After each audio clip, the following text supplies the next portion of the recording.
E aí, pessoal, tudo bem com vocês? Espero que sim. Estamos aqui para fazer a correção do nosso primeiro simulado, né? Na banca Nosso Rumo, aí, concurso esse da educação. Beleza? Meu nome é Jefferson Almeida, Jefferson Federa. Nós vamos, então, estar fazendo a correção desse simulado. Pessoal, vamos começar aqui pela disciplina de português, informática e algumas questões específicas que foi eu que criei. Beleza? Até aqui tudo ok? Então, vamos lá. Analise, né, a oração abaixo. Em seguida, a sala alternativa que classifica corretamente a flexão do adjetivo destacado. Então, a flexão, pessoal, aí é em grau, né? Gênero é masculino e feminino, né? Nós temos também singular e plural, e o grau é aumentativo e diminutivo. Então, nós estamos falando aqui da flexão de grau. O que tem ali? Se soubesse, não teria falado, mas falei pela veneração, pela estima, pelo afeto, para cumprir o dever amargo, e cumprimento do dever é mais responsável do que o amadorismo. Então, quais são as palavras que estão aqui marcadas, né? Que ela quer saber, beleza? Que classifica corretamente a flexão. Então, nós temos o grau comparativo, tá, pessoal? O grau comparativo e o grau superlativo. Esses são os dois graus dos adjetivos. Dentro do grau comparativo, nós temos três situações. Ele pode ser o comparativo de igualdade, quando eu tiver tão como, ele é tão alto como, ele é tão forte como fulano, então eu estou comparando, tão como. Quando eu usar a expressão mais do que é um comparativo também, ele é mais alto do que, é um comparativo, só que é um comparativo de superioridade.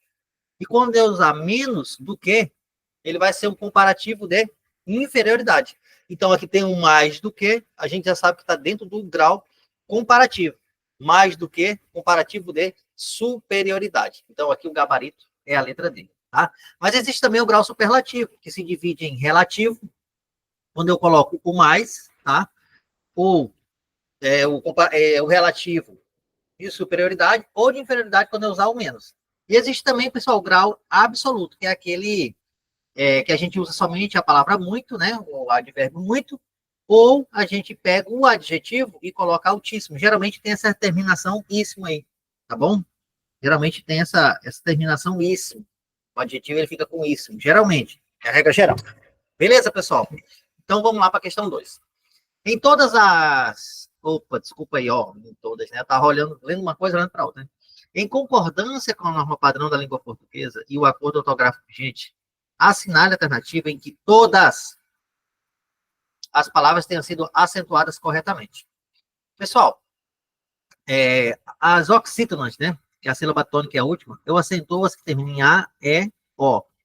Beleza? Seguido de plural, ou em, e o plural de em, que é o quê? Que é ens. Então, para ter acento na última posição ali, a regra geral diz que tem que ter essas terminações aqui, ó. Então, vamos lá, o réptil está fora, né? Porque não pode ter acento aqui, ó. É uma oxítona terminada em L, né? Não é. Raiz, ó, não tem acento, por quê? Em que pese ser um hiato, separar, mas para o acento do hiato, né? Para que ele tenha acento, é necessário que esse I ele fique sozinho ou fique com S. Por exemplo, ó, pá, ó, lá, ustre. Beleza? Aqui, ó, é um hiato, separou. Nós temos a vogal U e ele tá sozinho com S, tá com S. A palavra saída, ó, sa, e, da. Duas vogais separou, nós temos aqui o I que ficou sozinho. Nesse caso, raiz não fica sozinho nem com Z, né, pessoal? Não fica sozinho nem com S, tá com Z. Então, ó, é um hiato que separou, mas não tem acento, ó. Para ser oxítono, tem que terminar em A, E, O, não pode terminar em U, nem em I, né? E algo está correto, é uma paroxítona. Páginas está correto, a palavra, ó, não é rúbrica, é rubrica. A palavra, a sílaba tônica é o bri, é rubrica. Só que, se eu coloco acento aqui no bri, eu estou acentuando uma paroxítona que termina em A. Essa regra é de quem? Termina em A. Da oxítona, né? Menu, ó, terminou em U, tem que ser A, E, O, em ou ens, né? Então, já está errado. Geleia também, ideia, assembleia, jiboia, para nós são palavras que perderam, né? Então, isso aqui também está errado, beleza? Heróico também foi uma palavra que perdeu o acento, beleza, pessoal? Por quê? Porque ela é uma paroxítona que termina em O, né? Então, contrariou a regra da oxítona, ela perdeu o acento lá em 2019. Bispo está correto, ó. Não é gratuito. Isso aqui não é um hiato. É gratuito. Gratuito, não tem acento, tá? Ó, rubrica e gratuito não tem acento, beleza? Órfão está correto. Então, esse aqui tá fora. Hífen tá de boa, hífen tá correto. Ó, tabu já era, né? Oxítona tem que ser A, E, O, N. Ideia, Assembleia, Jiboia, Paraná perdeu, o papel está correto, né? Agora a letra E, né, pessoal? Imã, né? Imã, lípido, júri, paroxítona, tórax, paroxítona terminado em X. Ó. Terminou em X, terminou em I, beleza, pessoal? Aqui é uma proparoxítona, a regra diz que todas são acentuadas, e aqui, ó, não terminou em A, terminou em AN, né? Terminou em AN. Então, é uma paroxítona terminada em AN, não é em A, porque ela não pode terminar em A. Se terminar só em A, não tem acento. Então, ficamos aqui com o gabarito. Questão 3. Conta, homem. O que houve com você? A palavra homem é um substantivo. Beleza. A alternativa abaixo que apresenta apenas substantivos. Pessoal, quando não tem um contexto, ó, quando tem um contexto, você analisa o contexto. Quando não tem, para você achar um substantivo, você vai fazer isso aqui, ó. O substantivo é aquele que eu tenho. O adjetivo é aquele que eu estou. Então, se a palavra couber aqui depois do verbo tenho, ela é um substantivo. Sem contexto nenhum como está assim, você resolveria dessa forma. Então, assim, ó, eu tenho fumegante ou eu sou fumegante, né? Eu sou. Eu tenho bolo? Tenho. Eu tenho manteiga? Posso ter. Beleza. Eu tenho abóbora. Só um minutinho. Vou continuar na chamada. Beleza. Eu tenho uma abóbora? Abóbora é substantivo. Eu tenho correndo? Não, correndo é um verbo no gerúndio, né?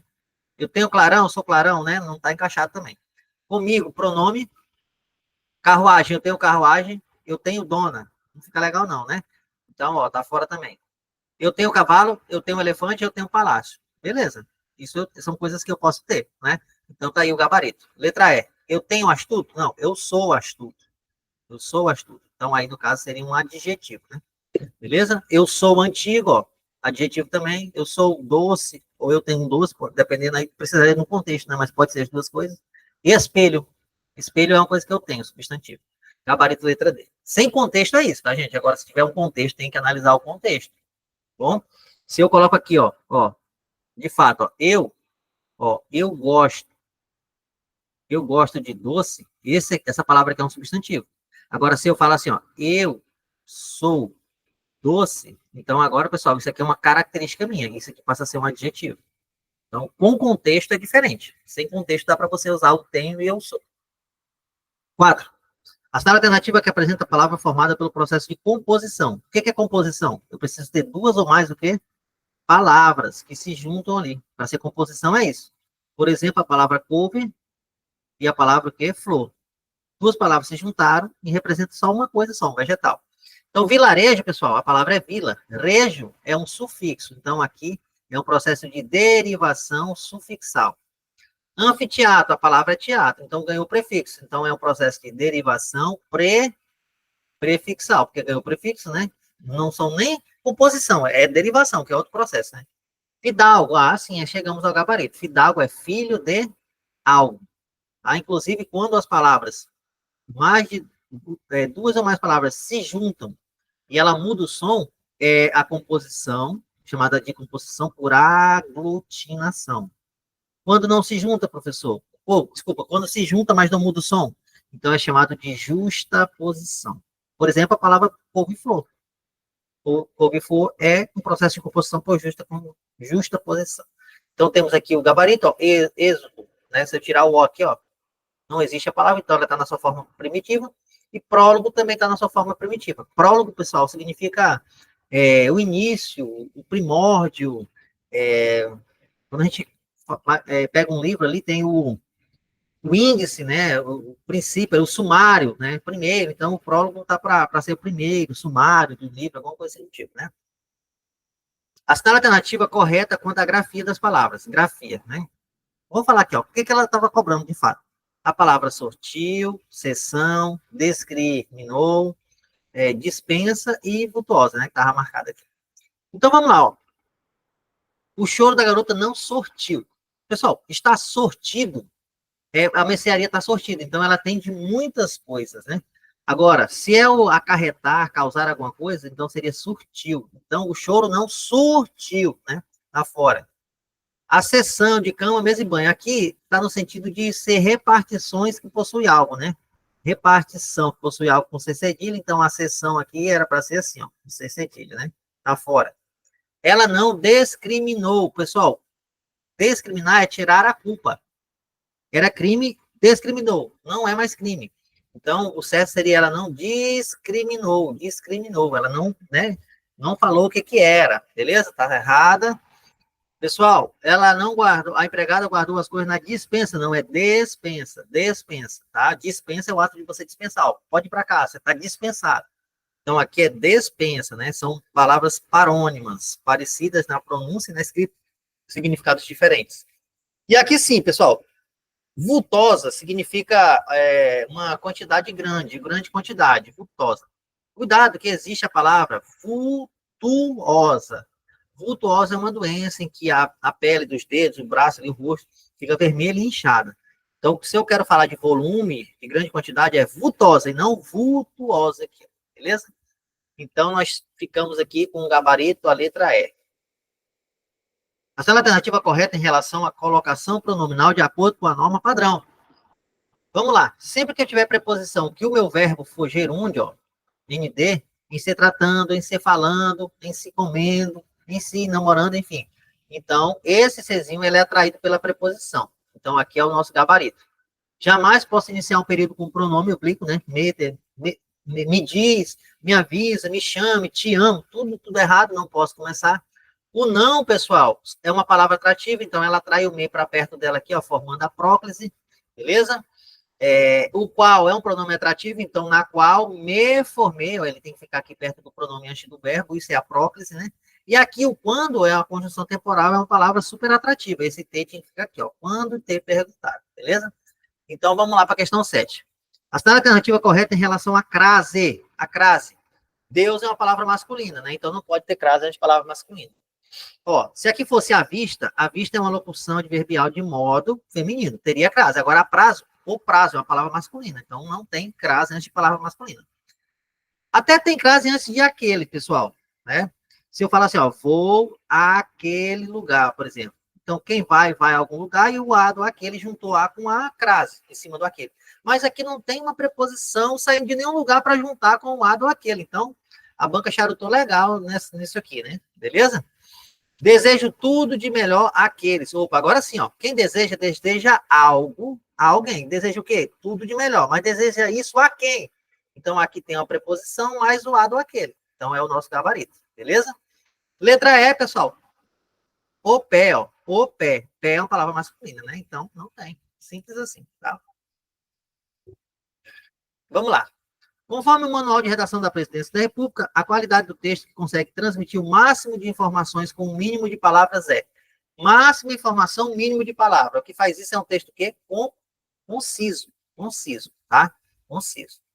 Coesão e coerência são aspectos ligados à escrita, a usar conjunção, sinônimos, pronomes, né? Clareza é um texto que todos leem, que todas as pessoas leem, elas têm o mesmo entendimento, ele é claro, e conciso é você falar muito, é você dizer muito com, né, sem enrolação, beleza? 9. Assinar a alternativa que apresenta o plural correto das palavras, conforme o padrão da língua portuguesa. Qual é o plural de cidadão? É só acrescentar um S. Cidadãos. A banca gosta de colocar cidadãs e tal, né? Então, cuidado, é só acrescentar um S. É a mesma coisa corrimão. Corrimão seria só acrescentar um S, tá? A palavra que termina em um, pessoal, ó, a palavra que termina em um, você vai só acrescentar o S. A palavra que termina em L, você vai riscar o L e vai colocar o is. Essa é uma das regras, né?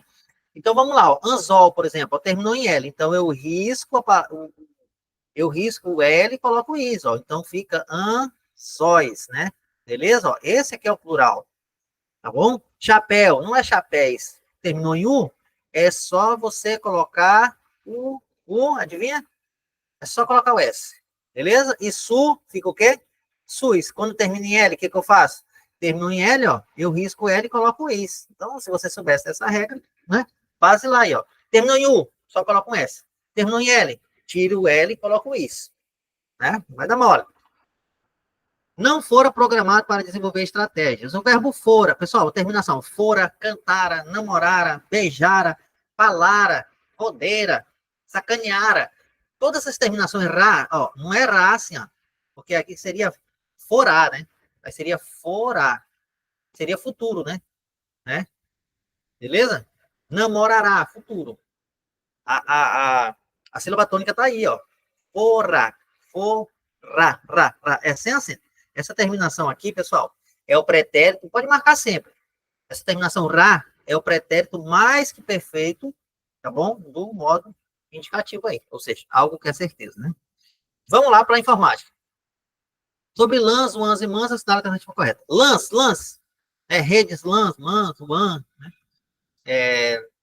São redes que permitem interligar computadores em diversos pontos de uma cidade? Não. Diversos pontos de uma cidade, ó, vem de metropolitano, metrópole, né? Então é a rede MAN, tá errado. MAN, né? São redes que permitem a comunicação entre equipamentos de uma rede de alcance limitado, como uma casa? Não, pessoal, isso aqui é o conceito de LAN. Lan house, lembra? Lan house, casa, né? Então, LAN é uma casa, por exemplo. Existe também a rede PAN, tá, pessoal? Ela não cobrou, mas a PAN, que é o quê? Uma rede pequena, geralmente conexão de a sua caixinha de som e seu celular, Bluetooth, né? De alguns centímetros a poucos metros. Mas uma casa é considerada uma LAN. Um órgão público é considerado uma LAN também. Agora, em Rio Branco, vários prédios, né? Formaria aí já uma MAN, tá? E o WAN a partir de outras cidades, estados e países, né? Então vamos lá, o WAN vem de world, mundo, né? Com W, né? Mundo é assim, ó. Mundo não é assim? Eu acho que é assim, vai dar até um branco aqui. Eu acho que é assim, ó. Eu tô confundindo com. O Word é assim, né? Word. Então é assim, ó. Né? Se eu não me engano, tá? Então vamos lá. Mas esse W aqui, ó, de WAN vem de mundo. São redes que permitem interligação de redes locais e metropolitanas em uma grande área geográfica, como um estado ou até mesmo um país, um continente, perfeito.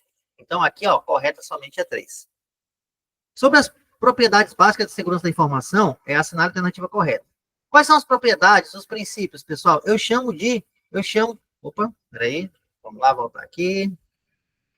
Eu chamo de dica é a disponibilidade, integridade, confidencialidade e autenticidade. Você tem que saber que a disponibilidade, a informação está disponível sempre àquele que necessitar, aquele que ele esteja autorizado, né? A integridade é o quê? É a informação, ela está correta, sempre que você precisar, essa informação ela não ter passado por nenhum tipo de alteração. O que é a confidencialidade? Confidencialidade é somente pessoas autorizadas podem saber. Né? Se eu te falar um segredo, falar assim, é confidencial, eu estou falando que só você pode saber desse segredo. Você falar para alguém, o princípio da confidencialidade, ele é quebrado. Autenticidade significa o quê? Que a pessoa que falou, autêntico é aquela mensagem que a pessoa que mandou é ela mesma, né? Não se passa por um terceiro. Então, essa é a autenticidade. Então, vamos lá agora para a questão aqui, ó. Confidencialidade. Garante que a informação é proveniente de fontes anunciadas e não sofreu alteração. Opa, se alterou, o princípio é integridade, ó. Então não pode ser confidencialidade, beleza? Disponível, garante que a informação esteja sempre disponível para qualquer usuário, independente do nível. Não, peraí, pessoal, não é qualquer usuário. Independente do nível, não. Se ele é um usuário autorizado, né? Então, e a informação está disponível para ele, esse princípio ele foi mantido. Então aqui está errado, ó. Autenticidade. Garante o acesso à informação somente a entidades autorizadas pelo proprietário. Opa, isso aqui é a confidencialidade. Só pode saber da informação quem de fato é para saber, né? Letra D, integridade, ó, não pode estar corrompido, não pode estar alterado. Vamos lá. Garante que a informação mantenha todas as características originais, né? Ou seja, não foi mudada, né, pessoal? Incluindo controle de mudança e garantia do ciclo da vida. Perfeito, não teve mudança, integridade. Confidencial, garante que a mensagem seja vista somente. Não, pessoal, né? Isso aqui é. Vamos lá, confidencialidade garante que a mensagem seja vista somente por pessoas autorizadas. Pessoal, peraí, deixa eu analisar aqui, que eu acho que nós temos um outro possível gabarito aqui. Confidencial, somente pessoas autorizadas. Pessoal, essa questão aqui também, ó, cabe recurso, beleza? Agora que eu estou nela direito aqui. Disponibilidade, está disponível para quem? Se bem que eu acho que a banca considerou aqui como disponibilidade, beleza? Confidencial só pode ser vista por quem está autorizado. Pessoal, eu acho que a banca considerou isso como disponibilidade, né? Somente pessoa autorizada, mas eu acredito que cabe recurso também. O gabarito é a letra D, mas é uma questão que cabe recurso, tá bom? Porque confidencial é algo que somente pessoas autorizadas somente pessoas. Ah, tá, mas aqui, ó, mensagem seja vista, né? vista. Se a pessoa só pode ver pessoas autorizadas. Então, aí seria disponibilidade mesmo, tá? Disponibilidade mesmo. Mas é uma questão que cabe recurso. Mas a integridade está certinho, tá? A integridade está certinho. Questão duvidosa aí para nós. Vamos lá, 3. CPU. CPU é... O que é a CPU? Pessoal, CPU é as siglas, né? Unidade de Processamento do Computador.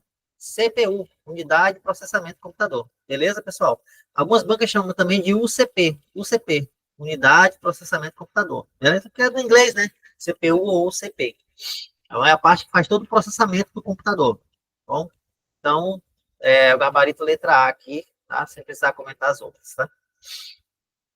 No Windows XP, mas não só lá, né, pessoal? Qualquer versão do Windows. O aplicativo Calculadora. Localize no menu inicial, você vai lá no menu inicial lá embaixo, né? Clicou nele. Aí você vai aonde, pessoal? Programas. E onde é que é o submenu? Onde é que ele se encontra quando você vai em programas? Quando você vai em programas, você acha tudo, né? Todos os programas. Mas beleza. A calculadora, você acha que está onde? No menu aplicativo ou acessório? Acessório, né? O Office, o Word, o Excel, o PowerPoint. Inicializar, a gente já tinha ido no menu inicializar, né? Jogos, não, jogos vai abrir jogos, não a calculadora. Então, a calculadora está no acessórios. Vamos lá. Ao se trabalhar em pastas do Windows XP, mas qualquer Windows também funciona, né? O usuário pode utilizar de algumas teclas de atalho, como Ctrl X. Ctrl X faz o quê? Ctrl X recorta, Ctrl C copia, Ctrl Z desfaz, Ctrl Y refaz, né? Então, vamos lá, Ctrl S sublinha. Vamos achar que Ctrl X é recortar, né? Então, tá aqui, ó, letra C. Né? Recorta uma pasta ou um arquivo. Beleza, é isso mesmo. Ruth tem o hábito de digitar no Word 16, que é o que está sendo cobrado pela banca, né? As frases mais marcantes por ela dos livros que lê. A última frase que incluiu foi a do livro Vidas Secas, de Graciliano Ramos, conforme abaixo. Num cotovelo do caminho, avistou, total. Diante do exposto, é correto afirmar que Ruth aplicou. Qual foi o recurso que foi aplicado aqui, ó? Veja que esse texto aqui, ó, ele está diferente desse texto aqui, né? Esse outro texto está mais o quê? Mais deitadinho, assim, né? Qual é o recurso, pessoal? Isso aí nós chamamos de itálico, né? Itálico é aquela letrinha mais, ó, mais deitada, né? Tá bom, pessoal? Certo? Taxado é aquela que vem assim, ó, no meio. Negrito, ele fica preto, não é isso? Sublinhado é a linha embaixo. E subscrito, pessoal, subscrito é assim, ó. Por exemplo, eu coloco aqui o número, a letra A, e eu coloco aqui o número aqui, ó. Né? Aqui embaixo. Subscrito é quando eu escrevo algo embaixo da letra. E sobrescrito é quando eu coloco assim, ó, por exemplo, 3 elevado a 2. Esse aqui está sobrescrito, está por cima. Sobre é abaixo, sobre é em cima, né? Então, vamos para a próxima. A alternativa correta sobre a função do C do Excel 2016. O que faz o C, pessoal? O C é uma condição, né? Se, ó, vamos lá, se, aí você coloca lá, ó, se 2 é maior do que 3, né? Então, traz federa. Traz federa. Se não, traz Lázaro, né? Aspa também. Como 2, ele é menor do que 3, não vai trazer federa, né? Se fosse maior, trazer federa. Como ele é menor, vai trazer Lázaro. Então, C é uma condição, pessoal. O que está falando aqui, ó? Letra A, permite fazer comparação lógica entre um valor e aquilo que é esperado. Deve-se utilizar, retornar um valor de uma condição, se for verdadeiro ou se for falso. Isso. Ele traz uma condição. Davi? Letra B. Pode ser usada. Não, aí no caso já tem o gabarito, é uma condição. Vai fazer uma comparação lógica e uma condição. Vai retornar um valor se for verdadeiro ou se for falso. Como aqui, ó, 2 é maior do que 3, isso aqui é falso. Se fosse verdade, ele traria esse primeiro resultado aqui, ó. Ele traz verdadeiro. O que eu escrevi em verdadeiro? Federa. Como é falso, ele traz aqui o segundo. Então, ele traria Lázaro, né? Traria Lázaro, tá bom? Não é trairia Lázaro, é traria. Brian está trabalhando em uma apresentação do PowerPoint para a sua equipe, né? Ao terminar, ele precisa salvar o arquivo com extensão de apresentação de slide. Ou seja, o arquivo será aberto no modo apresentação. Essa é a palavra-chave. Ele vai ser aberto no modo apresentação. Quando você clicar, ele já vai apresentar. Você não precisa ir lá na opção de apresentar. Qual é, então, pessoal, a extensão correta? Ó, é a letra D. Tá bom? PPTX é o formato padrão em que ele salva o arquivo. Beleza? Mas se eu salvo para o PPTX, quando você abrir, ele vai abrir normal o arquivo, aí você tem que ir lá em apresentação de slide, né? Quando eu salvo em PPSX, ele abre, tá bom? Ele já abre. Questão outra. Pessoal, a clareza é um dos atributos que deve ser utilizado na redação e comunicação do Estado do governo. Desta forma, analise os aspectos abaixo a alternativa correta sobre os itens indispensáveis para que haja clareza, né? Buscar uniformidade, né? Uniformidade. A pessoa é um negócio todo misturado, sem ter uniformidade, isso é ruim. Então, buscar a uniformidade do tempo verbal, tentar manter a terceira pessoa ali, né? Do singular, por exemplo, em todo o texto, correto. Ó, usar neologismo? Não, isso aqui é uso de novas palavras, inclusive que nem existe no Brasil, está sendo colocado agora, né? Formar frases mais longas? Não, pessoal, tem que ser objetivo. Manifestação do pensamento ou ideia com as mesmas palavras, evitando empregos. Não, tem que usar sinônimos para não repetir, vai ficar repetindo toda hora. Utilizar siglas? Não, pessoal, a ideia é não ficar utilizando siglas, né? Gabarito letra A. Questão 12. Os pronomes de tratamento costumam levar em conta os títulos ou qualidade de pessoas a quem nos dirigimos ou sobre o que falamos. Com base nisso, assinar a alternativa que indica o pronome de tratamento destinado aos cardeais. Pessoal, tem que memorizar essa tabela aqui, ó. Tem que memorizar. Vossa Excelência a gente usa para altas autoridades do governo, deputado estadual, deputado federal, presidente da República, que mais? Os oficialatos do Exército, né? Então, essas altas autoridades, os ministros, a gente usa Vossa Excelência. Reitores magnífico, beleza, pessoal? Alteza, príncipes e duques, majestade, reis, imperadores, reverendíssimo, sacerdote, eminência é cardeal, beleza, pessoal? Cardeal. Então, ele falou aqui, ó, cardeal é o quê? Eminência, letra D. Né? Vamos lá. O ofício circular. Pessoal, é um ofício normal, só que eu tenho o mesmo assunto, tá? Eu estou aqui dentro da UFAC, por exemplo. Está aqui meu órgão, mas existem outros órgãos aqui dentro da universidade toda, né? Vários outros órgãos, né? E aí eu faço um ofício em que todos eles têm que ficar sabendo. Eu vou fechar, tipo, ó, vai ter uma detetização do meu setor, ninguém pode ir lá no tal dia. Então, todos eles precisam saber. Então, eu faço um ofício circular, o mesmo assunto que vai circular por várias unidades. Então, a letra C é o gabarito. Ó, contém o mesmo assunto que deve ser transmitido ao mesmo tempo para vários destinatários. E a última questão, né? Fala o seguinte, ó. A escola em que você trabalha vem recebendo muitos pedidos de transferência de crianças e adolescentes vindo de classes multisseriadas na zona rural. O diretor verifica que no histórico faltam informações para saber em qual turma deve se matricular esses estudantes. Como pedagogo, qual solução você indicaria para esse problema? Bem, chegam vários alunos de classes muito seriadas, e aí não vem informação de que classe deveria matricular. O que o diretor vai fazer? Não vai matricular? A educação é um direito público subjetivo, né, pessoal? Então, até que se conserte aí, até que venha o histórico corretamente, o aluno vai ficar sem aula? Não. Então, o correto é classificar os estudantes por meio de avaliação do grau de desenvolvimento deles, né, tendo por base as normas curriculares gerais. Esse que é o gabarito da questão.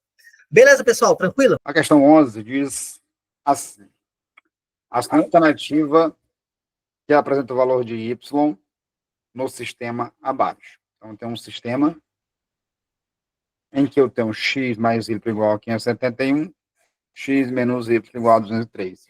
Então, vou usar o método da soma. Né? O método da soma é um dos métodos para resolver o sistema.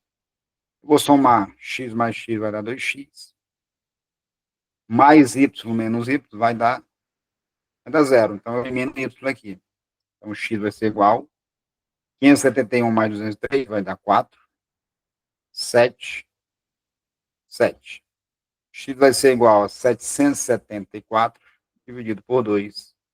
X é igual a 774 dividido por 2 vai dar, vamos fazer aqui do ladinho, ó, 774 por 2, 7 para 2 vai dar 3, 3 vezes 2, 6, para 7 sobra 1, 10, 7, 17 para 2 vai dar 8, 8 vezes 2, 16, para 17 resta 1, desce 4, 14 para 2 vai dar 7, 2 vezes 7 dá 14, para 14, 0.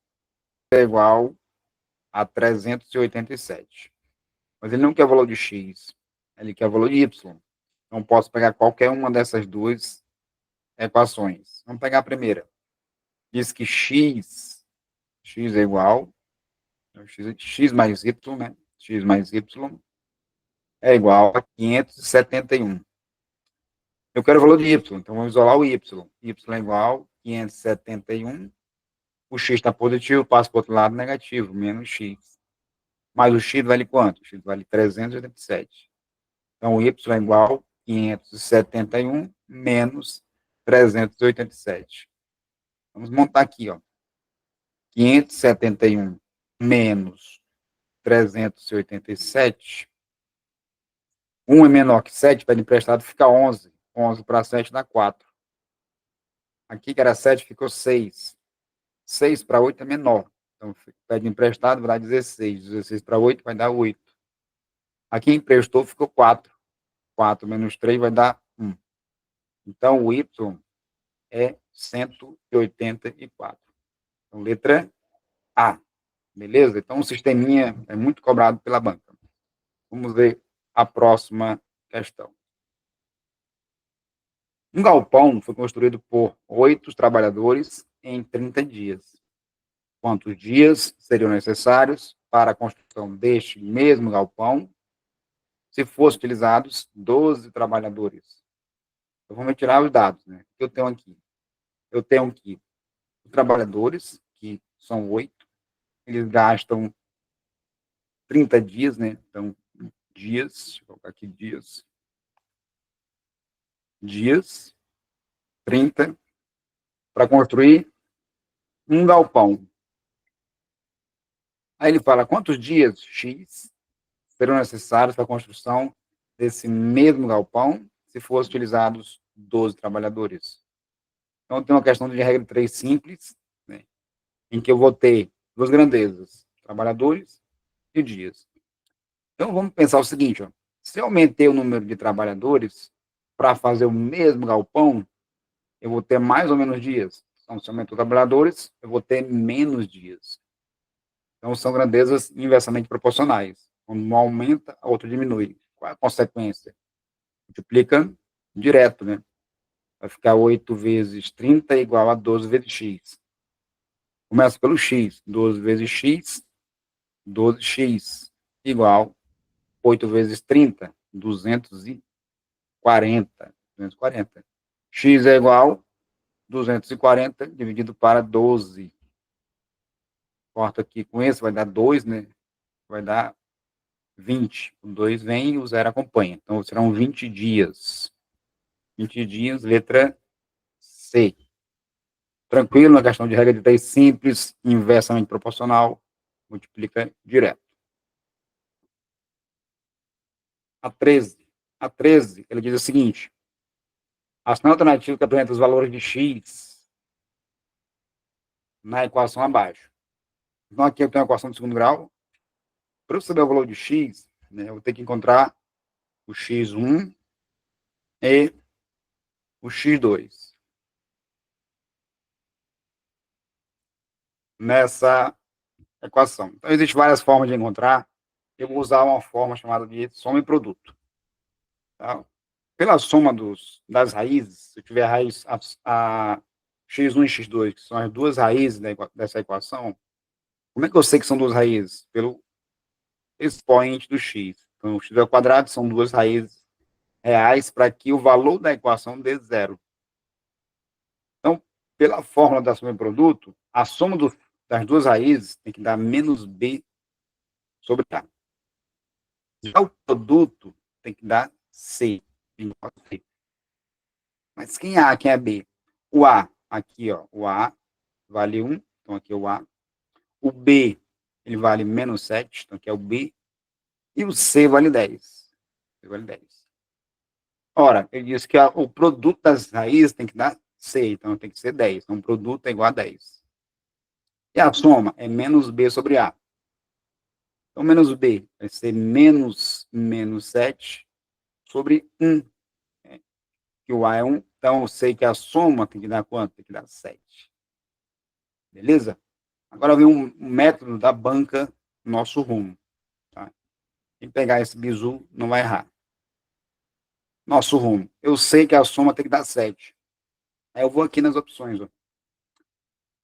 Ela me dá 5 opções. 1, 2, 3, 4, 5. Se eu somar menos 2 mais 5, vai dar quanto, professor? Vai dar 3. Deu 7? Não deu. Não é A. Se eu tomar menos 2 menos 5, vai dar quanto? Vai dar menos 7. Deu 7, professor? Não deu. Então não é a B. Se eu somar 4 mais 6, vai dar quanto, professor? Vai dar 10. Então não é a C. Somar 2 mais 5 vai dar quanto, professor? Vai dar 7. Então é a D. Gabarito, letra D. Se eu somar 2 menos 5 vai dar quanto? Vai dar menos 3. Então, não é professor certo para as questões da banca? Dá. Todas as questões que eu vi da banca, você pode fazer só a soma. A soma das raízes, que é quanto? É menos b sobre a. E pode ir nas opções. Você ganha mais tempo fazendo tirando o delta, encontrando x1, x2. Beleza? Então, vamos para a próxima. Só para tirar a prova real, né? Vamos fazer aqui, ó. Se é 2 e 5, 2 vezes 5 dá quanto? Ora, dá 10, né? Que é o produto. Então, se é 2 vezes 5, a soma, que é menos b sobre a, dá quanto? Menos b sobre a vai dar. Se eu somar as duas, né? Vai dar 5 mais 2 vai dar 7. Que bateu justamente o que a gente fez, né? Deu 7. Então, letra D. Lembrando que é o método que eu resolvo. Você pode fazer de várias formas esse tipo de questão. Então, se você usa outro método, maravilha. O importante é chegar no resultado. 14. Assinale a alternativa que apresenta o volume do prisma abaixo. Então, tem um prisma em que a base dele é um quadrado. A base dele é um quadrado. Então, tem um quadrado em que um lado vale 9, né? Logo o outro lado também vale 9. E o outro, professor, vale 9 e o outro também vale 9. Então, aqui é 9, aqui é 9. Como eu calculo o volume de um prisma com a base quadrada? Ora, é só calcular a área da base e multiplicar pela a sua altura. Isso aqui é o volume de qualquer prisma, tá, pessoal? Exceto prisma, que é pirâmide e cone, né? Agora, qualquer prisma o volume é isso, área da base vezes a altura. Mas qual é a área da base? É 9 vezes 9. Né? A área do quadrado? A área do quadrado é 9 vezes 9. E a altura? A altura vai dar 18,5. 9 vezes 9 vai dar 81. Vezes 18,5. Vamos fazer aqui, ó. 175 vezes 81. Vai dar quanto? 1 vezes 175 vai dar o próprio 185. 8 vezes 5 vai dar 40, vai 4. 8 vezes 8, 64. Com 4, 68. Vai 6. 8 vezes 1, 8 com 6, 14. 5, 8, 9, 4, 1. E a vírgula, essa vírgula aqui, ó, vem para cá. Então, vou ter que dar 1.498,5 centímetros cúbicos, né, que é volume, letra D. Tá? Então, é só calcular a área da base, a base é um quadrado, e multiplicar pela altura. Beleza? A 15. Em uma confecção localizada na região da capital acreana, uma equipe de 16 costureiras confeccionaram 960 bermudas em 12 dias de trabalho. Em quantos dias 12 costureiras poderão confeccionar 600 bermudas iguais às primeiras? Então, aqui eu tenho uma questão de regra 3 composta. Tá? Mais uma vez, o método que eu resolvo não é o método que você faz. Então, presta atenção como é que eu faço. Eu vou usar um método chamado de processo e produto. Processo e produto. Então, um produto aqui foram as bermudas. Então, no primeiro momento, eles fizeram 960 bermudas. E gastaram as costureiras, 16 costureiras, durante 12 dias de trabalho. Em quantos dias? X. 12 costureiras confeccionam 600 bermudas. Beleza, então o processo foram as costureiras e os dias. E o produto foram as bermudas. Agora, eu vou traçar o X. Quando eu vou para o produto, eu inverto. O X, quando eu vou para o produto, eu inverto. E multiplico o que está na mesma linha, igual ao produto da outra linha. Eu posso simplificar 12 com 12, vai dar 1. Aqui eu posso simplificar por 10, aqui por 10. 96 e 60, eles são múltiplos de 4, né? Eu vou dividir por 4, 96, eu vou ter 24. 60, se eu dividir por 4, eu vou ter 15, né? 15. Aí não dá para simplificar mais ainda. Ó. 15, o 24 e o 15 são múltiplos de 3. Se eu dividir por 3 aqui o 24, eu vou ter 8.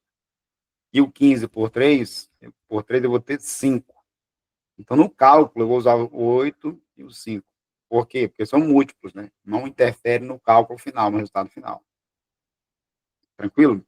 Ainda, eu posso dividir esse 16 aqui, ó, por esse 8. Né? 16 por 8 vai dar 2. 8 por 8 vai dar 1. O que sobra, professor? Nessa linha, sobra o x, ó, x igual 2 vezes 5, 10. Então, no final, eu tenho 10 dias. Beleza? Tranquilo? Então, resposta letra B. 16. Considere o conjunto A. Então, tem 1, 2, 3 até a 4. E o B, 3, 4, 5, 6. Determine qual alternativa representa corretamente a interseção A e B. Então, o que é interseção, professor? É o que são aqueles elementos que estão nos dois conjuntos ao mesmo tempo. Né? Então, o que está em A também aparece em B. Então, seria mais ou menos isso, para você entender o que é interseção. Tem um conjunto aqui, conjunto A, em que eu tenho 1, 2, 3 e 4, 3 e 4. O conjunto B, conjunto A, conjunto B. Eu tenho 3, 4, 5 e 6. Então, esses dois elementos que estão nos dois conjuntos ao mesmo tempo fazem parte da interseção, né? Interseção. Então, logo, conjunto que seria interseção seria 3 e 4. São aqueles os elementos que fazem parte dos dois conjuntos ao mesmo tempo. Letra D. A questão tranquila. Espero que não tenham errado. 17. Figura querida pela banca, né? Trapézio. Então, ele quer a área do trapézio. Qual era o trapézio, professor? Eu vou somar a área do trapézio. A área do trapézio é igual a soma entre a base menor com a base maior.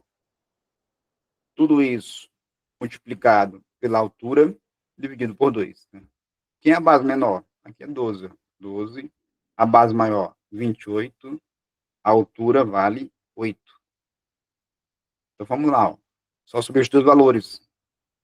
Base menor vai dar 12, mais a maior, 28, vezes a altura, que é 8, dividido por 2. Esse 8 eu posso dividir por 2, vai dar 4. Sobra 28 mais 12, vai dar 40. Vai dar 40, né? 40 vezes 4 vai dar a área do trapézio igual a 160. Como é a área? É centímetros quadrados. Né? Então, letra C. Então, dou 40 vezes 4, 160. Tranquilo, né? Só aplicar a fórmula. Então, essa fórmula é querida pelo banco, tá? A área do trapézio. 18. Se um valor de 4.380 for aplicado durante 8 meses em um regime de juros simples, a 2% ao mês, o montante obtido será D.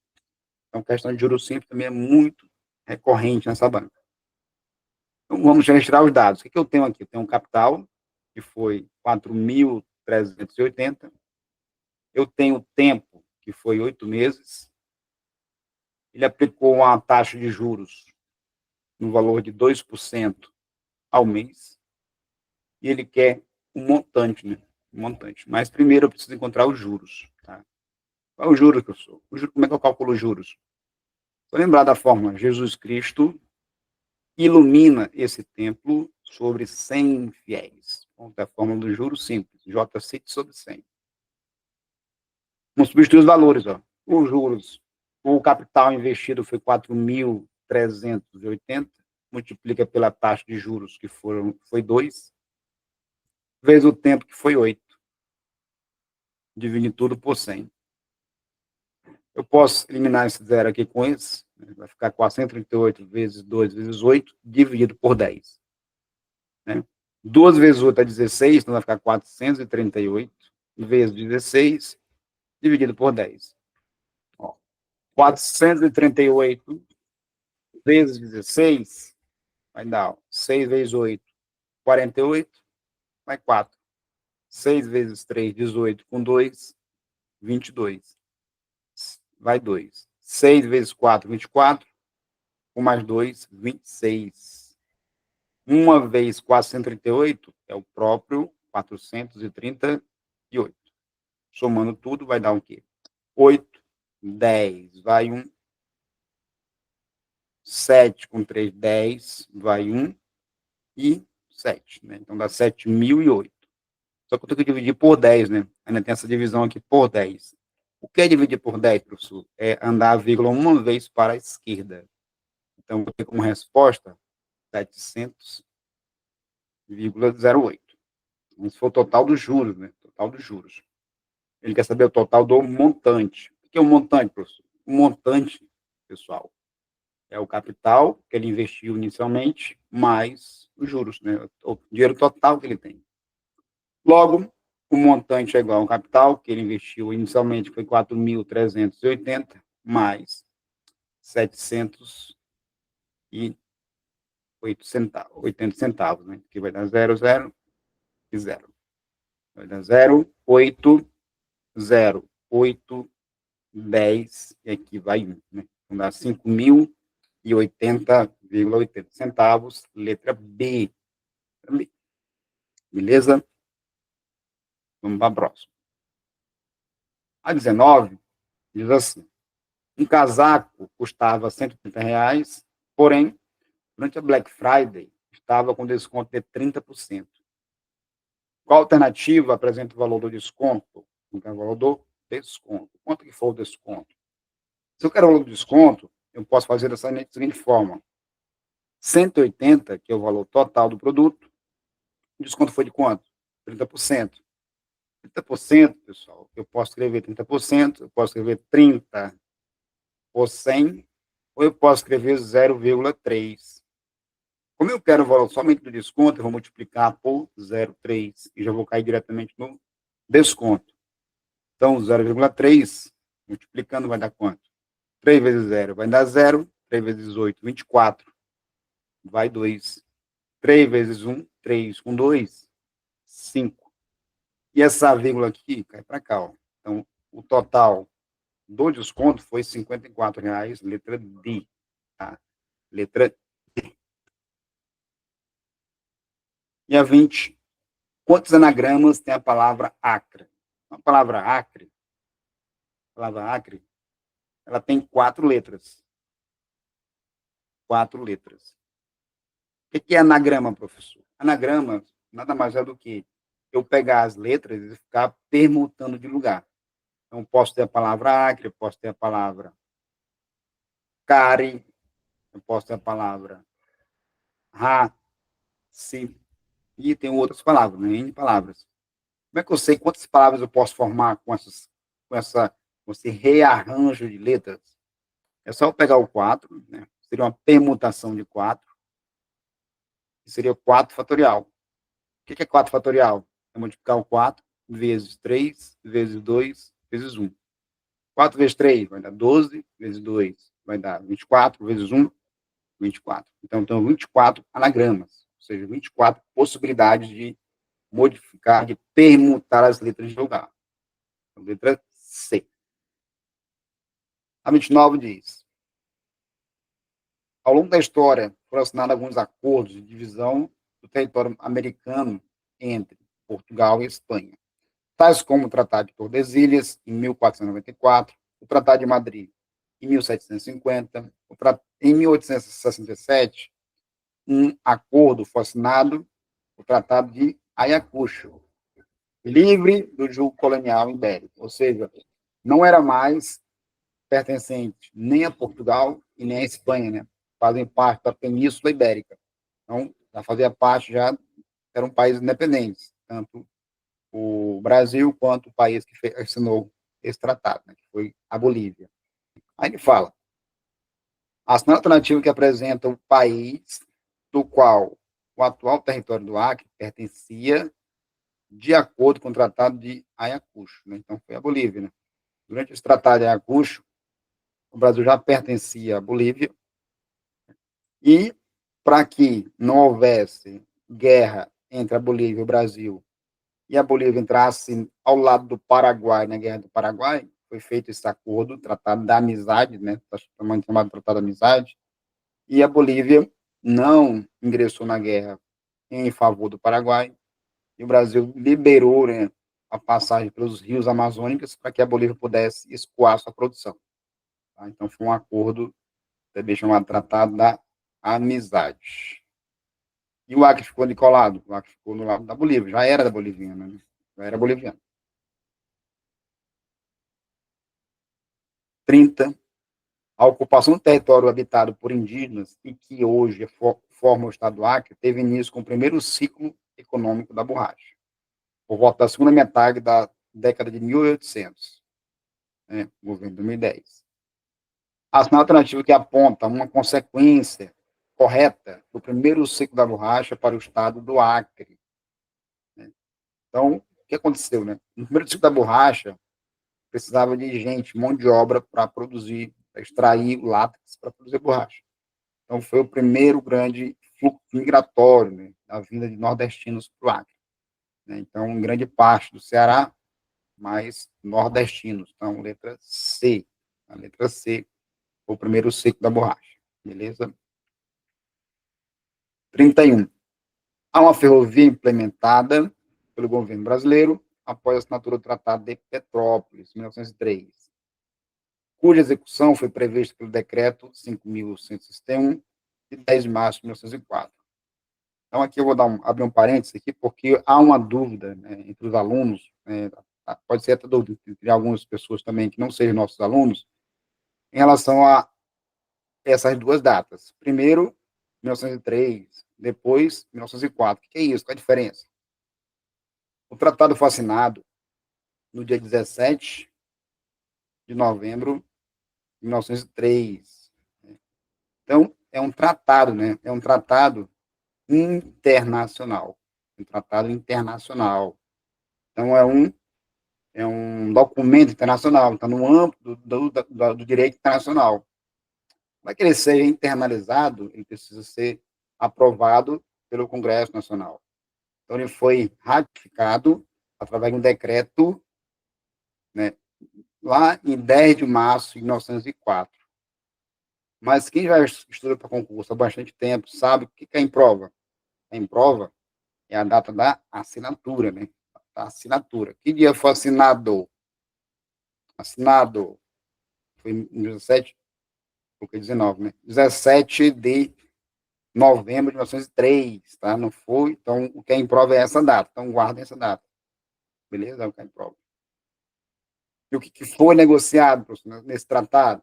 Foi negociado o seguinte: o Acre, ele pertenceria ao Brasil, ele passava a pertencer ao Brasil, ao território brasileiro, ele foi incorporado, anexado ao território brasileiro, e, em contrapartida, o Brasil tinha que pagar 2 milhões, né? 2 milhões, teve que pagar 2 milhões de libras esterlinas, que era a moeda da época, para a Bolívia. Além disso, teve que anexar a Bolívia parte do território do Mato Grosso, e construir a estrada de ferro Madeira-Mamoré. Então, foi uma das consequências da assinatura do Tratado de Petrópolis. Tá? E foi assinado quando? No dia 17 de novembro de 1903. É o que está em prova. Beleza? Então, a 32. A ação alternativa que apresenta o tratado que encerrou o confronto entre Brasil e Bolívia pelo território do Acre, que, em troca, o Brasil cedeu parcela ao território do Mato Grosso e ainda pagou 2 milhões de libras esterlinas. A Bolívia ainda requisitou a construção da estrada de ferro Madeira-Mamoré, que permitiu o escoamento da produção, especialmente marcada pela borracha. Então, tratado de Petrópolis. O Acre tem a terceira menor população do país, de acordo com os dados do Instituto de Geografia e Estatística, o IBGE, ficando à frente apenas de Roraima e do Amapá. Então, o Brasil não é o Acre não é o menor estado em dados populacionais, né? Tem 2 estados menores que ele. A segunda alternativa que apresenta o tamanho da população do Acre, segundo o último censo demográfico realizado pelo IBGE em 2022. Né? Então, isso tem que saber. Tudo na prova cobra isso, tá? 830 e 18 mil. Né? Então, foi feito esse último censo. Claro que hoje não tem essa quantidade, tem mais, né? Mas, de acordo com o último censo, tínhamos 830 mil e 18 habitantes. Letra C. E Rio Branco? Como é que tem Rio Branco? Só lembrar da BR, BR-364. 304 mil e um pouquinho habitantes. Tá? É a população de Rio Branco. BR-364. 34. O relevo brasileiro é constituído principalmente por planaltos, planícies e depressões.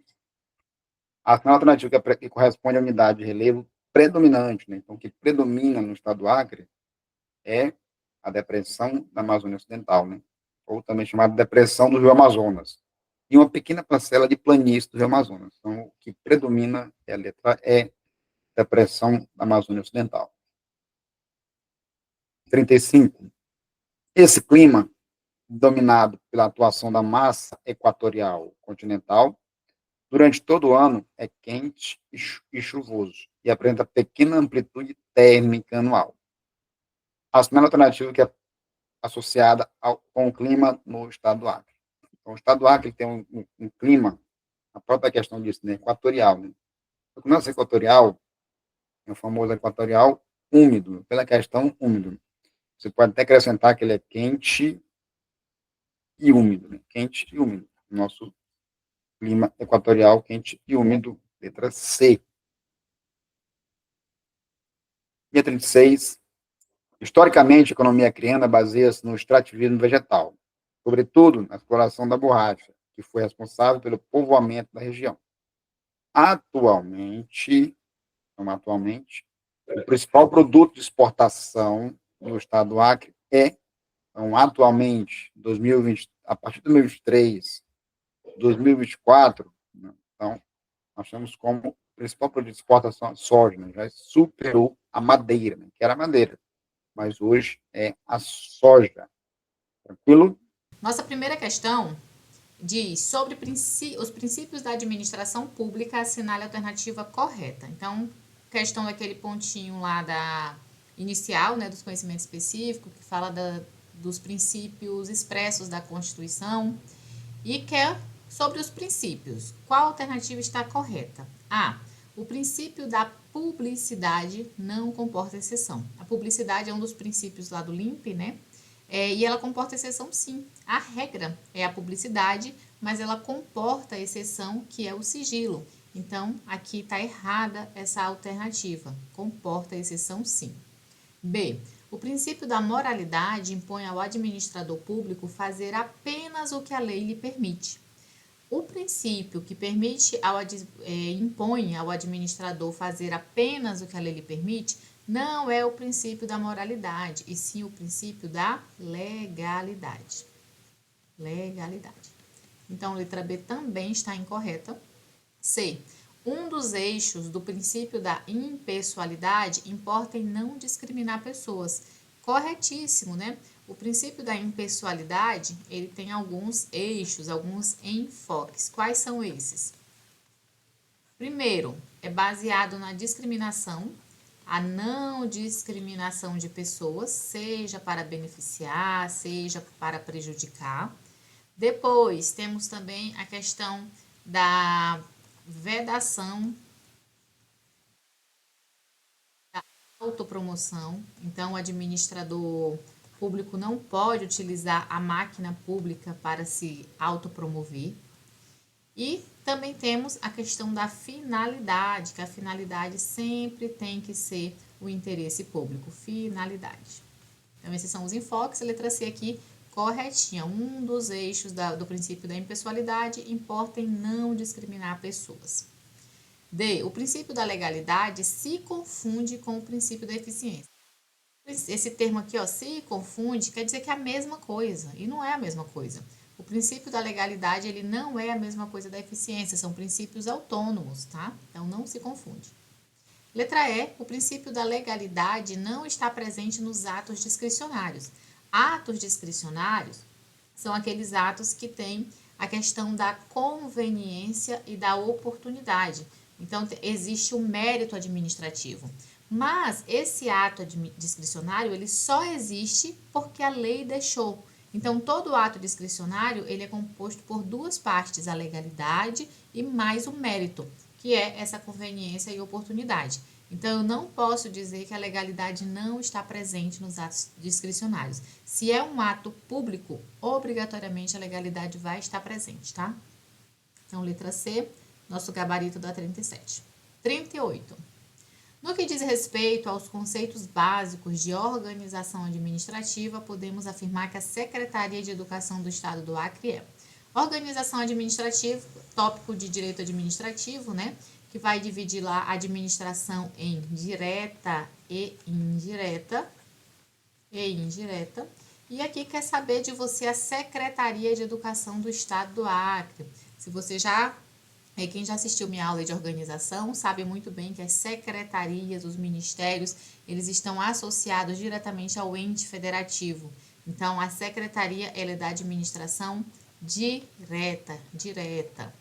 Então, letra A faz parte da administração direta, já encontramos aqui o nosso gabarito. Faz parte da administração indireta, não é uma autarquia, não é uma fundação, não é uma sociedade de economia mista, não é uma empresa pública. Então, não é da indireta. É órgão público, até aqui tá ok, ó. Realmente a secretaria é um órgão público. E por isso tem personalidade jurídica. Errado, o órgão público não tem personalidade jurídica. D, é uma autarquia, de maneira alguma, faz parte da organização descentralizada. A organização descentralizada é a mesma organização indireta. E a nossa Secretaria de Educação faz parte da administração direta. Então, letra A, nosso gabarito. 39. Os poderes da administração pública são instrumentos utilizados pelo Estado para fazer valer o interesse coletivo. Então, questão aqui sobre poderes da administração. Sobre esses poderes, podemos dizer que o poder discricionário. Então, que é aqui, ó, o poder discricionário. A. Obriga o administrador a seguir fiel e regradamente o que está escrito na lei, desconsiderando qualquer juízo de valoração. Errado, né? O discricionário dá justamente uma margem de liberdade para o administrador. Esse poder que obriga o administrador a seguir fiel e regradamente o que está escrito na lei é o poder vinculado, e não o discricionário. E nossa questão que é o discricionário. B. Abriga no seu conceito os institutos da delegação e a vocação. Qual é o poder que faz parte os institutos da delegação e a vocação? Não é o poder discricionário, né? Aqui seria o poder hierárquico. Permite a expedição de atos e normas de caráter geral para fiel cumprimento da lei. Qual é o poder que permite expedição de atos e normas de caráter geral para cumprimento da lei? Esse daqui é o poder normativo ou regulamentar, né? Não o poder discricionário. D. Permite que o administrador público utilize de valoração com base na conveniência e oportunidade, sempre em prol do melhor interesse público e abraçado à legalidade. Perfeita alternativa D. Quando você vê o termo poder discricionário, automaticamente sua mente tem que pensar isso aqui, ó, conveniência e oportunidade. O poder discricionário dá ao administrador público um certo grau de liberdade, uma margem de liberdade para que ele possa decidir o que é melhor, o que é mais oportuno, o que é mais conveniente naquele momento para o interesse público. Tá? Então, está perfeita a letra D. E letra E, permite que o Estado aplique sanção, desde que exista um vínculo de natureza especial. O poder que permite que o Estado aplique sanção quando tem um vínculo de natureza especial é o poder disciplinar. Tá? Então, 39, letra D, nosso gabarito. 40. Considere as informações quanto aos tipos de arquivo e suas classificações. Então, aqui agora já saindo do direito administrativo, entrando no tópico de arquivologia. Então, aqui está falando da classificação dos arquivos, dos tipos de arquivo. Aí que eu vou explicar para vocês uma classificação quanto ao estágio de evolução. O arquivo ele evolui dentro de uma organização. Então, quanto ao estágio de evolução, o arquivo ele pode ser corrente ou de primeira idade. Isso aqui vai cair na sua prova, tá? Com certeza. Intermediário ou de segunda idade, permanente ou de terceira idade. Então, nós temos 3 idades do arquivo: primeira, segunda e terceira idade, que também pode ser conhecido como corrente, intermediário e permanente. Um arquivo de primeira idade é um arquivo, ou arquivo corrente, o próprio nome diz, ó, ele é corrente, ele ainda está correndo. É o arquivo novo, é o documento que está ali sendo usado com toda a frequência. Todo dia ele é objeto de consulta, ele é necessário para o dia a dia daquela organização ainda. Qual é o lugar que ele deve ser guardado? Ele tem que ser guardado próximo ao usuário, porque ele é necessário ser consultado quase que todo dia. Já o intermediário, ele já perde essa frequência de uso. A gente diz que ele fica no limbo ou no purgatório, porque ele fica lá guardado, mais distante do usuário, porque ele já não tem mais esse uso frequente. Então, ele é consultado ainda precisam dele, mas com menor frequência. Aí, por que ele fica no limbo? Porque ele fica aqui. Às vezes ele vai ser consultado, porque ainda precisa, outro, e vamos ficar analisando se ele vai ter que ser guardado definitivo ou se ele vai poder ser descartado, tá? Então, intermediário de segunda idade, ele ainda é consultado, mas é com menor frequência. Já o arquivo permanente ou de terceira idade, ele tem um valor secundário. Esse valor secundário é o quê? É um valor cultural, histórico, informativo, de provas. Então, é um arquivo que ele vai ser guardado de forma definitiva. São normalmente os arquivos que vão para o arquivo definitivo daquela organização, porque eles guardam um valor a mais do que eles eram somente utilizados aqui na fase corrente. Então, corrente é usado todo dia, intermediário mais ou menos, e o permanente ele já conserva um outro valor. Ele é cultural, ele é histórico, ele é informativo, e ele vai ser guardado de forma definitiva. Então, vamos voltar aqui para a nossa questão, o que ela quer.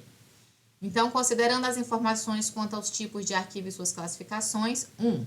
Documentos cuja guarda é definitiva em função de seu valor. Qual é esse daqui? A gente acabou de ver.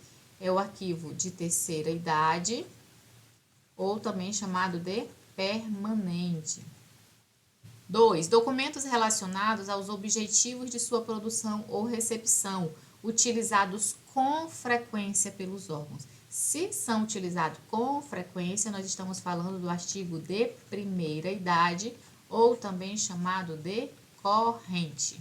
Então, aqui nós temos permanente e corrente. Os conceitos referem-se respectivamente aos arquivos permanente e corrente, letra B, nosso gabarito.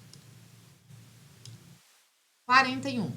Também, questão de arquivologia, diz respeito à identidade do documento relativo ao seu produtor. Assim, um arquivo produzido por uma entidade coletiva, pessoa ou família, não deve ser misturado aos de outras entidades produtoras. Neste contexto da arquivologia, o trecho acima refere-se ao princípio. Então, essa questão aqui, ela está cobrando princípio. Nós temos vários princípios em arquivologia, tá? Proveniência, organicidade, unidade, indivisibilidade, cumulatividade, inalienabilidade, veracidade, autenticidade, reversibilidade e universalidade. O princípio da proveniência, ele é o mais importante, o mais cobrado em prova. Ele diz que tem que ter respeito aos fundos, respeito à ordem original. E o que seria esse respeito aos fundos? Uma organização X tem o seu próprio arquivo. Uma organização Y tem o seu próprio arquivo. Uma organização Z tem o seu próprio arquivo.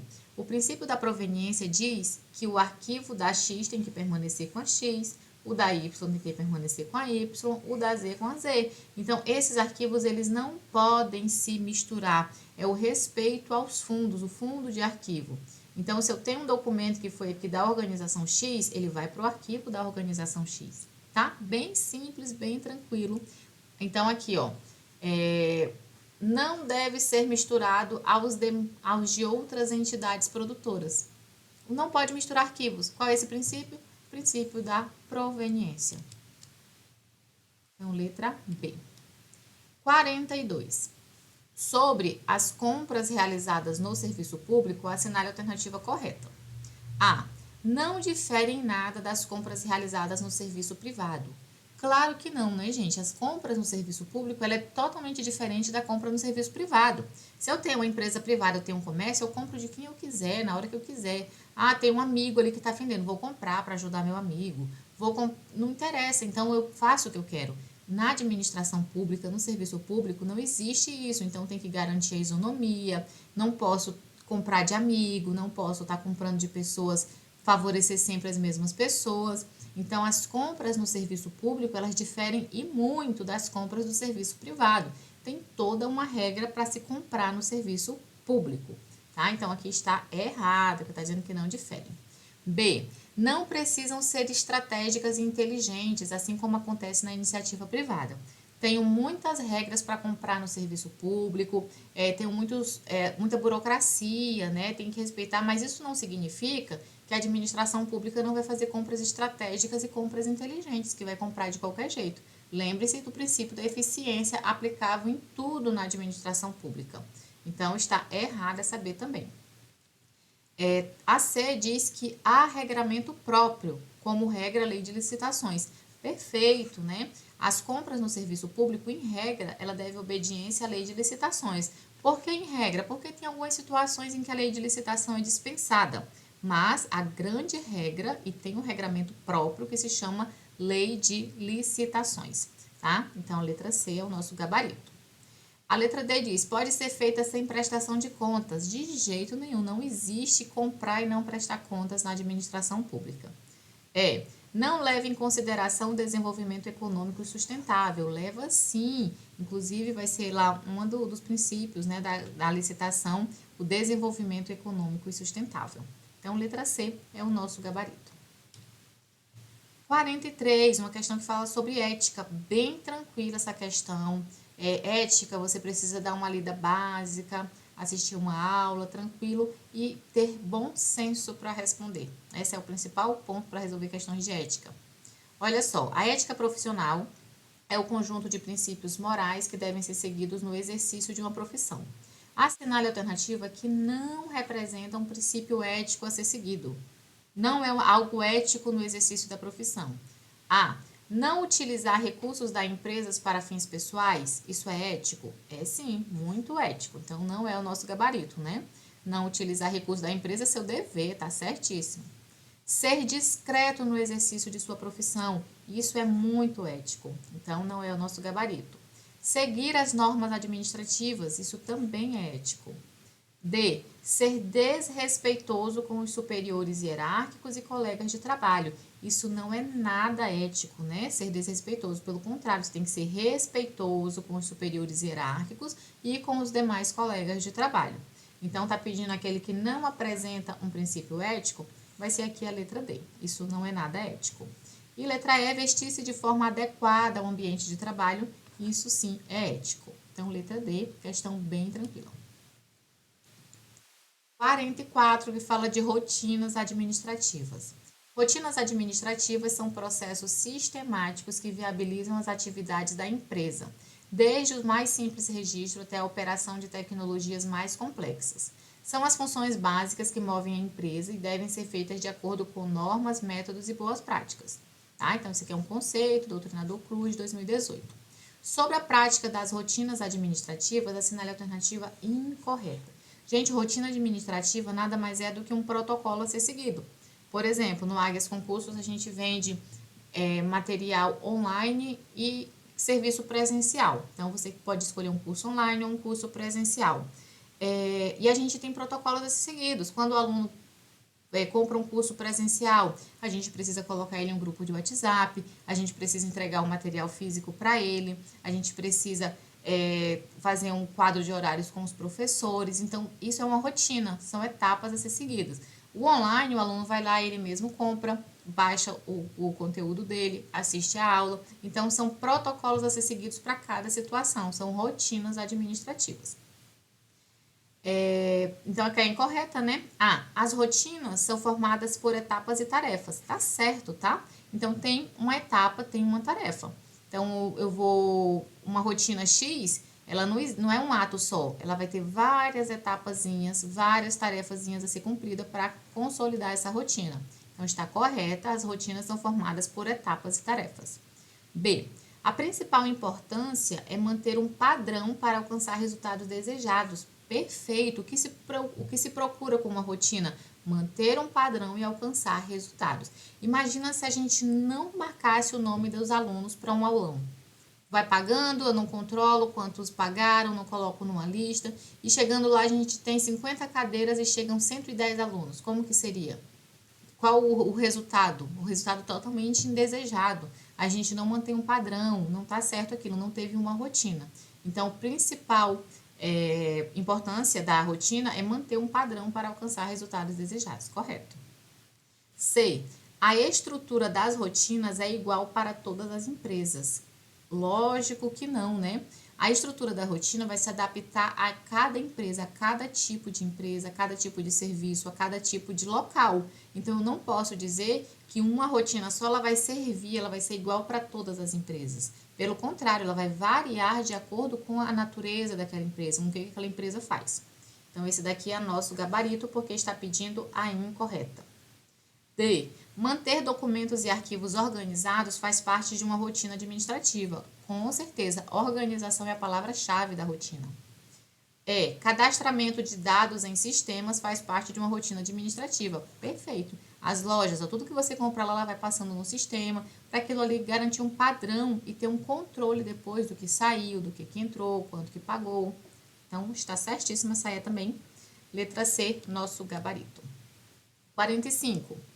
Acerca do padrão de atendimento ao público prestado pelo cargo pretendido, assinale a alternativa que apresenta uma conduta incompatível com o bom atendimento. Então, aqui é uma questão que fala sobre o bom atendimento, qualidade do atendimento ao público, e está pedindo uma conduta incompatível com o bom atendimento. O que é um bom atendimento? Atender bem as pessoas que estão procurando aquele serviço, seja no ambiente privado, seja no ambiente público. Então, aqui a gente quer uma conduta incompatível. A. Ter paciência ao ouvir a pessoa atendida, não a interrompendo bruscamente, caso já tenha compreendido o que ela busca. Isso daqui é uma conduta compatível, né? Isso é o que se espera no bom atendimento. Paciência, não interromper a pessoa de forma brusca, mesmo que você já tenha entendido o que ela busca. Não traga assuntos aleatórios ao seu cotidiano profissional. Isso aqui é compatível. O seu serviço não é a sua casa, não é a sua vida privada. Então, você não vai ficar trazendo assuntos aleatórios do seu cotidiano para o seu ambiente de trabalho. C. Durante o atendimento, não atenda telefonemas ou mesmo celular. Isso é compatível ao que se espera no bom atendimento. Imagina você estar atendendo uma pessoa, está no meio de uma explicação, tentando entender o que aquela pessoa está buscando. Do nada, seu telefone toca, você diz, atende e para o atendimento para atender o seu telefone pessoal. Tá? Então, atender o telefone no meio de um atendimento, isso é totalmente incompatível. Aí aqui está falando de não atender o telefone, né? Então, é uma conduta compatível. D. Procure sempre permanecer com o semblante fechado, como se estivesse irritado. Isso é totalmente incompatível, né? Semblante fechado, não precisa estar rindo, mostrando os dentes toda hora. Mas não precisa ficar com cara de irritado e permanecer com semblante fechado. Isso vai dar a impressão para outra pessoa que você não está gostando do que está fazendo, que você está com raiva dela, que ela está incomodando. E não é isso que se espera no atendimento ao público. Então, essa D aqui é o nosso comportamento incompatível. Procure sempre falar com um tom de voz adequado, nem tão alto que incomode os demais e nem tão baixo a ponto de não ser compreendido. Perfeito, tom de voz, nem alto demais, nem baixo demais, adequado para o momento e para o ambiente. Então, fica aqui a letra D. 46. As pessoas que trabalham em uma instituição, membros, servidores, estagiários, colaboradores e terceirizados, e participam ativamente dela, são consideradas para fins de atendimento ao público. Gente, o público de uma organização, ele pode ser interno, que são aquelas pessoas que trabalham ali diretamente naquela empresa, e o público externo, quem consome o produto ou o serviço. Então, aqui, quando eu falo de membros, servidores, estagiários, colaboradores, eu estou me referindo ao público interno. Externo seriam os clientes, os fornecedores, a sociedade no geral, tá? Então, aqui nosso gabarito é público interno. Então, é isso, meu povo. Corrigidas nossas questões do primeiro simulado. Até o próximo simulado. Qualquer dúvida, estou à disposição.